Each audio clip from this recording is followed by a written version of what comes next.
The policy has now reached optimal levels and hence cannot be pushed further.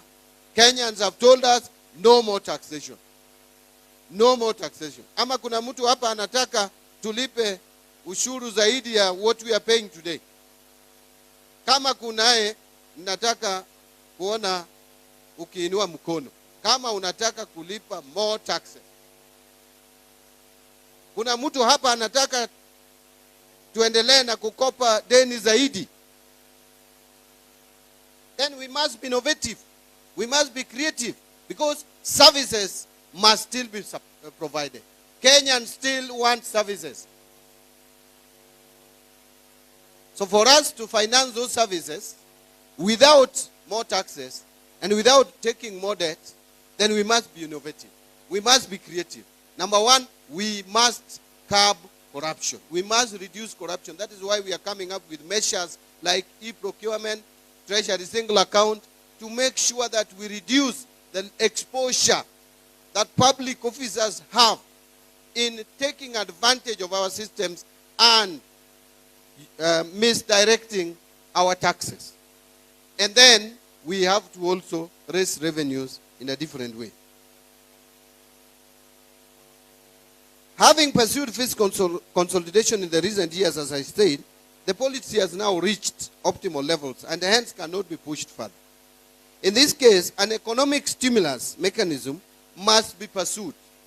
You will agree that unlike taxation, and I hope you listen there, unlike taxation, privatization never reduces private sector wealth. Privatization, in most cases, encourages propensity to invest and enhances aggregate demand, which in the long run would widen the revenue base. Taxation reduces private sector wealth.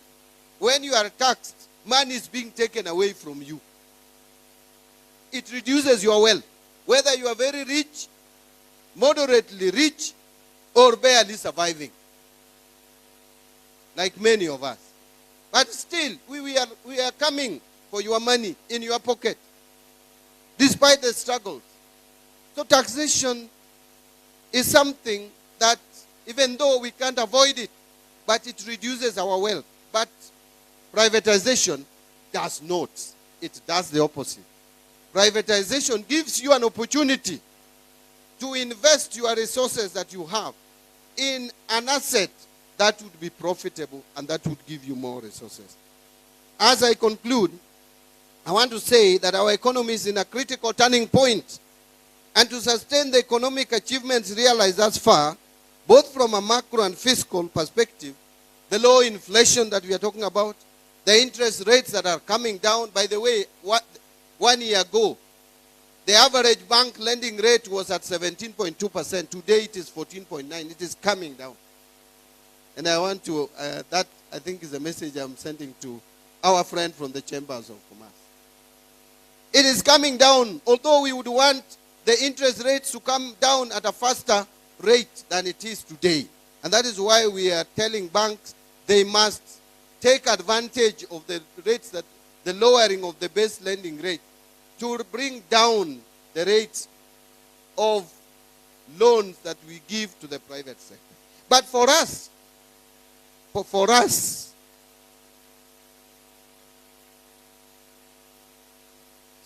to maintain that momentum of these positives at the macro and fiscal level, we must turn to innovative financing mechanisms to fund our infrastructure and public service projects.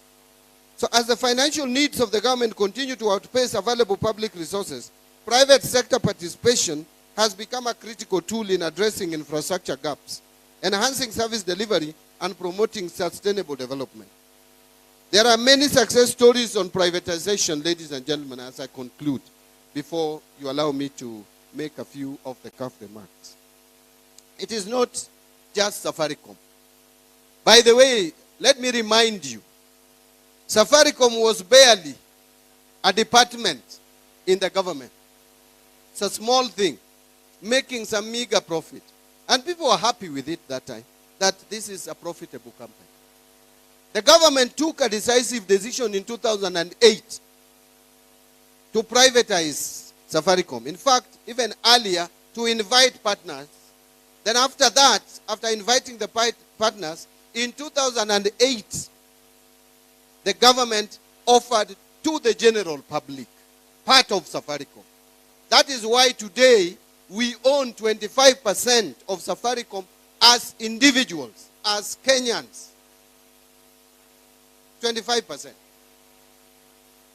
Look at the transformation that has taken place in Safaricom. The kind of profitability of this venture. What makes you think that we have reached the optimum? There is still room for Safaricom to even be more profitable. And let me tell you, the technology space and telecommunication, more particularly telecommunication, is advancing rapidly. You cannot afford to be static. But with heavy government presence in Safaricom, we will be stifling growth in Safaricom. Because government by its nature, whether you go to America, you go to China, you come back to Kenya, is bureaucratic. Government systems are bureaucratic. It is like there is a policy in government that a document cannot be transacted fast.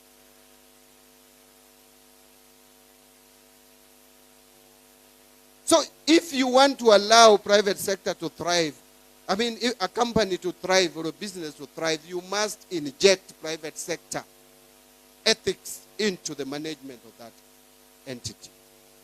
That is why I am saying, apart from Safaricom, look at KCB. Kenya Commercial Bank was on its knees, was barely surviving a while back. Where is it today? It is one of the most profitable banks in this country, comparable only to a few. Because of privatization. Kenya Power, someone talked about Kenya Power, whether we will privatize. Kenya Power is already enjoying privatization. We privatized Kenya Power and Light. Before, it was running into losses and losses and losses. Today, Kenya Power has started making profit because of privatization. What of Kenyan? I can go on and on. Of course, there are also failures, like Uchumi. We tried to privatize it. It's a total flop. So it depends on how you execute privatization and the timing.